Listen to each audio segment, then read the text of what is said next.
The Warriors have played 21 games in this 72-game season, so we are a little over a quarter of the way through. When you hear front offices and teams talk about, the quarter mark, the halfway mark, is when they usually reevaluate and try to recalibrate what their goals are, what potential roster moves could happen, right? These are kind of the check mark points of the season. And so I thought it would be a perfect time for me to give my State of the Union for this 2021 Golden State Warriors team a quarter of the way through. That was a lot to say, but let's just get right to it. Let's get right to it, right? Let's start with the center position. We all know right now is tough times. Looney's out, Wiseman's out. They've forced into small ball, and I think there may be some positive unintended consequences that come from that given the matchup. We'll talk a little bit about that later, but let's start with James Wiseman, the number 2 pick, the 19-year-old, the 7-footer, the new big ticket. I think he's on schedule. I had just released a video on the weaknesses of the top 3 picks last week. So we talked about what he needs to work on, and it's pretty obvious, right? For a 19-year-old, he's got to get a lot stronger in his core, better grip strength, defensively, the pick and roll stuff. A lot of that stuff is only going to come with time and experience. So we have to be patient with him, particularly because he's a big. Now, it was a bullet dodge, right? He goes down on the left wrist. They need to stop throwing him crazy lobs. Give him the ball early. We've got too many lobaholics on this team. Yeah, Draymond, I'm talking about you. You're a lobaholic. Just pass the ball, bro. But I digress. I think it was a bullet dodge that he only sprained the wrist, right? It's a shooting wrist. He goes down. You're like, oh no, right? I think we all had, our heart stopped when that happened. So I think, 7 to 10 days, that's fine. That's fine. Okay. But I think he's on schedule. He's on schedule. Now, we talked about the defense, like I said. Offensively, here's what I'm seeing. I think that it's very clear that they do not want him to fall in love with his jump shot, right? And that makes sense. You look at like a Miles Turner or even like a Joel Embiid, these athletic 7-footers, and you're like, dude, you're taking too many jumpers, right? And so I think early on, what they're trying to do is set the tone like, no, you're a big 7-footer, get in the paint. And I understand that. That's fine. Don't fall in love with the jumper. But it's also clear that he loves his jumper. And that is what his natural instinct is to do, is to face up and shoot. And so let's not get too far away from that, because after all, we're talking about the modern NBA where threes run the league. And so you saw him have that outburst. Was it against Minnesota? He hit 3 first-half threes. I'm not a huge fan of him like coming up off of pin downs, and you see that his motion is slower. So for him to catch it on the move, I don't know how optimal that is, right? But he can take his time because he's so big, right? So I'm not saying like, I want him shooting 5 threes a game. Not at all. But, here and there, I think it could also be the solution to some of these spacing problems, right? Put him in the short corner.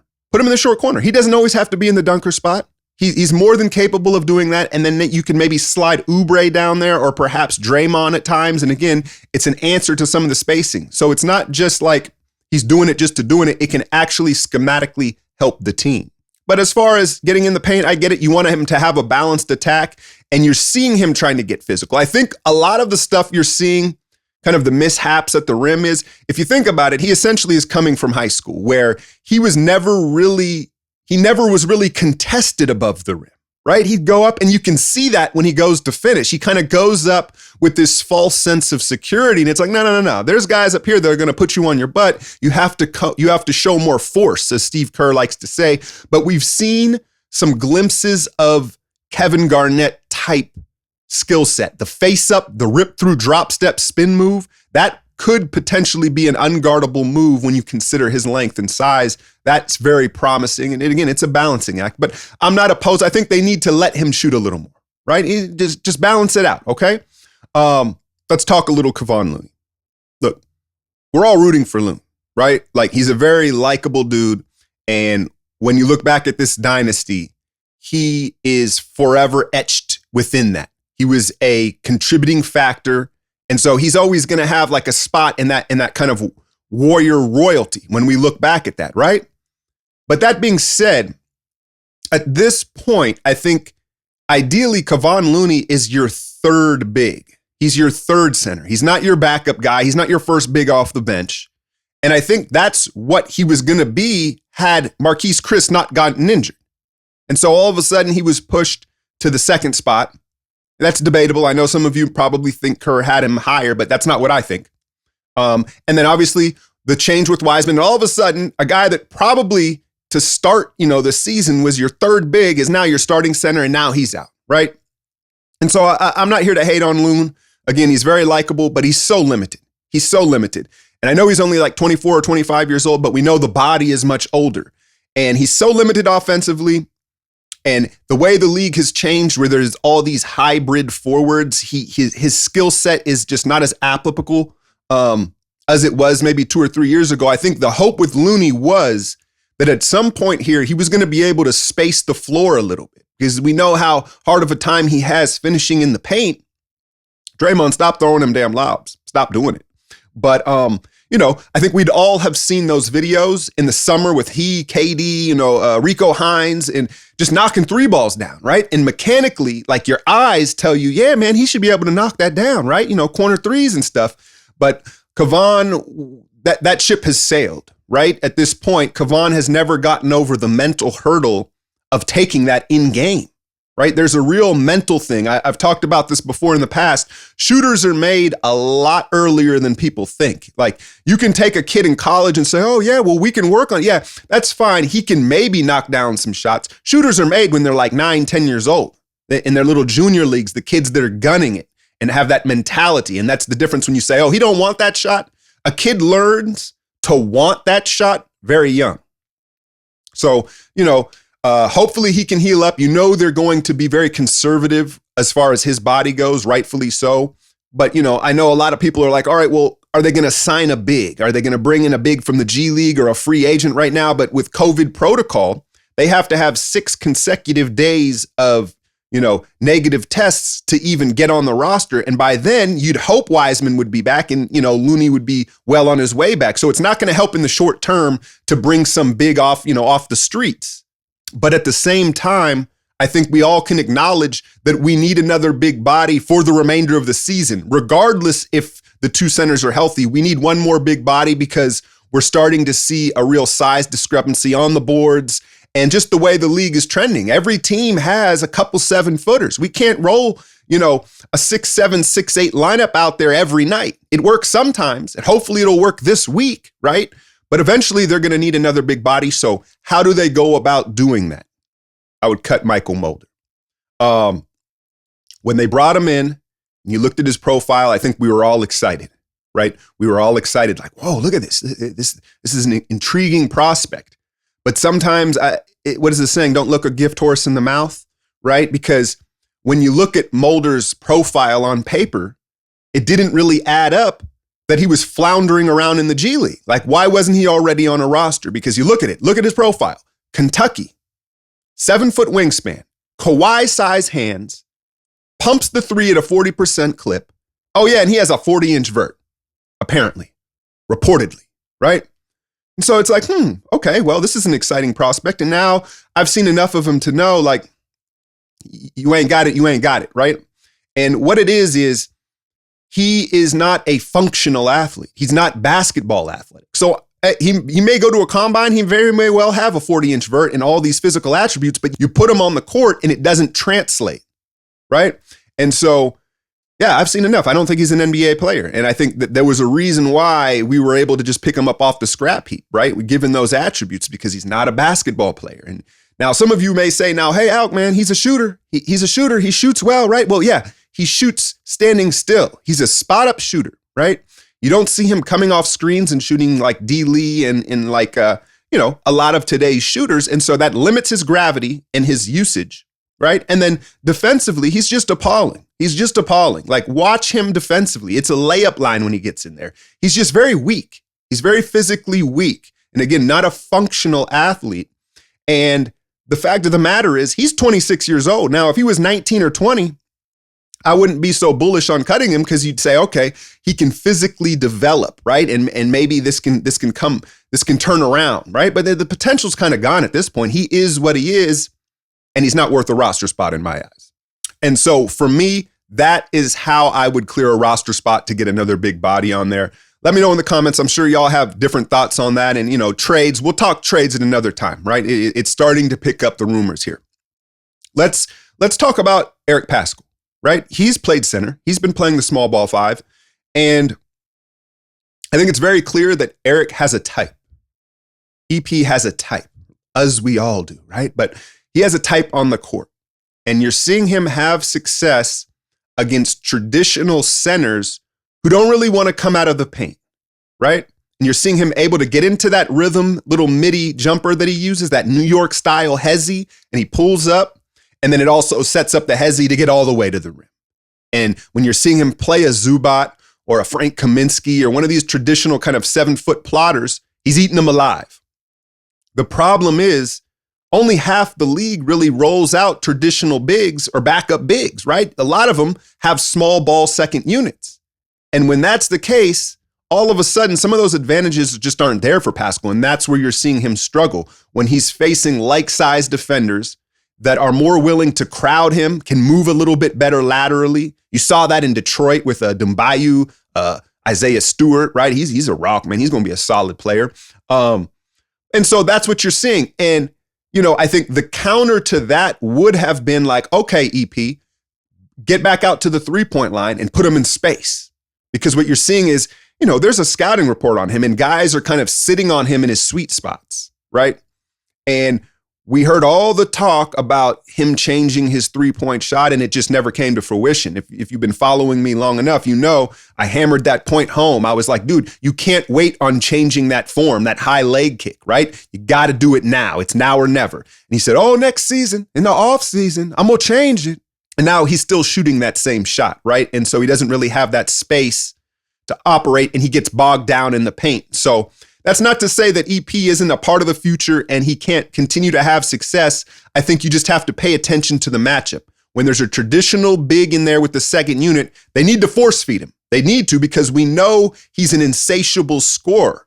But when he's going up against other second unit guys that are of like size, now we're going to need scoring. He can't be maybe the focal point. And that's where maybe hitting some short corner threes and stuff like that would come in handy.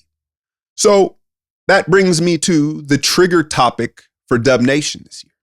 Kelly Oubre Jr., right?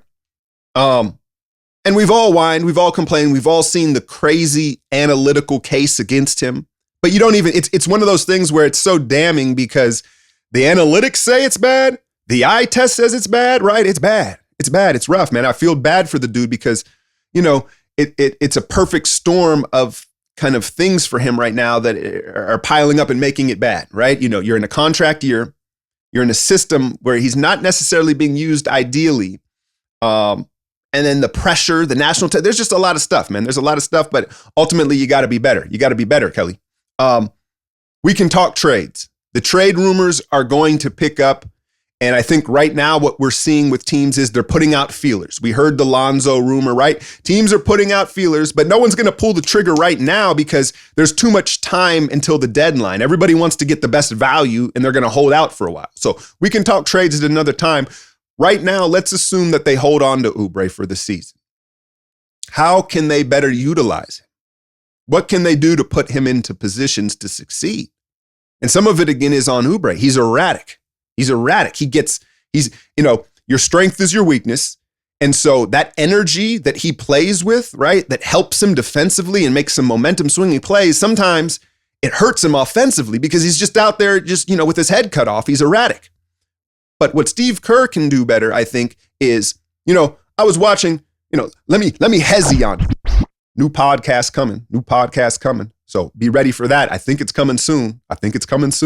But I was watching the Hornets the other day. I did a big game breakdown on LaMelo's first start. They beat the Heat, right? Miles Bridges is a guy that's of similar archetype to Kelly Oubre. He's a little bigger. He's a little thicker. He can probably, play the 4 and 5 maybe for them. But similar attributes, right? And I like how Borrego and Charlotte uses Miles Bridges. They use him as a screener. And that allows him to roll hard and get downhill and get into the paint and play to his strengths. Now, He's a better three-point shooter than Oubre statistically, but really why he is because he only takes good ones, right? Shot selection is still undervalued in this league when you take into the context percentages, right? But I would just like to see the Warriors use Oubre as the screener. And yes, that means Draymond, you're no longer doing that. You're going to have to be in the dunker spot or the short corner at times. You're going to have to swallow that ego. Draymond, you don't have to be the hub all the time. Newsflash, right? And so I think that that's where they could put him in better position. And you say, well, you don't want to make decisions, right? Well, the short roll, that either weak side corner or dump down to the dunker spot, come on, it's not rocket science. I think Oubre could more than adequately short roll and either attack the rim or kick it to the corner, right? The question is, do you have the spacing out of it? But it's just something to try. Steve Kerr is a little slow with making adjustments, right? It's like he's got to see something fail for 2 weeks before he wants to tweak it. Put Oubre in more pick and rolls as the screener. That would be my suggestion. And again, how that also could work with Wiseman back is he's in the short corner and Draymond's in the dunker spot. Now, Draymond, you gotta figure out how to elevate above the rim sometimes here, boy. How many shots have I taken at Draymond in this video? Anyway, let's move on to, let's get positive here. You know me, I'm pessimistic at times, but I wanted to address that stuff. Let's talk about the positives. And that is two-way Wiggs and prime Steph Curry, right?